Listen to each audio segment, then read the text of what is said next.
say the universe is a star ocean. Captain, we've just picked up a huge amount of unidentified energy. I realize that I've covered every Star Ocean game on this channel, including the weird sequel to a sequel, Blue Sphere, save for the original. Let's fix that. Tri-Ace's first project, after liberating themselves from Wolf Team in the wake of Tales of Phantasia, Star Ocean features a similar sort of action-centric RPG gameplay with rich skill development and item creation systems, a stunning Motoi Sakuraba soundtrack, intricately detailed sprite art, and the kind of swords and symbology setting that makes for a smashing 16-bit RPG. And then it takes all those things and tries to be Star Trek.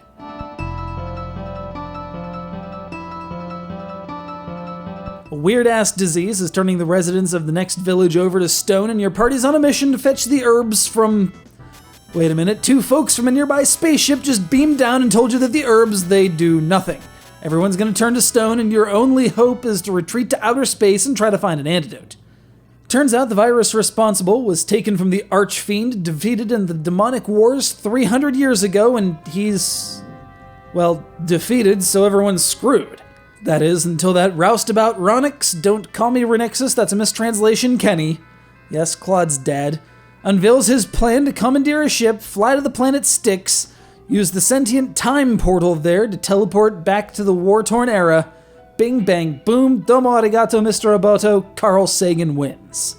Possibly the strangest mishmash of premises this side of Disgaea, but damn if it isn't engaging. The fact that it's one of the most technically accomplished RPGs of its era is just icing on the cake.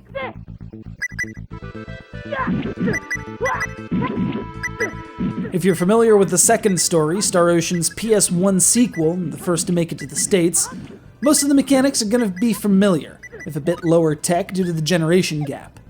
You're still in free-form, active time battles with a menu for changing tactics or using items on the fly. You've still got item creation derived from innate talents and skills you unlock with cash and develop with points earned at each level up. Heck, you've even got the equipment wizard that automatically updates your weapons and armor should you come upon something better. There's an astounding depth of digitized vocal work as well, blowing the vast majority of the 16-bit era out of the water. And those private actions that have become the series' calling card? Right here. The only downsides, well, maps can get a bit tough to navigate as there's no overworld, just connecting corridors of foresty goodness. And the battle AI occasionally demonstrates its ability to be dumber than a box of hair. But despite all that, this is the game that drove me to pick up a razor blade and a pair of hedge trimmers and import mod my SNES in the first place. It may not be perfect, but it certainly merits investigation.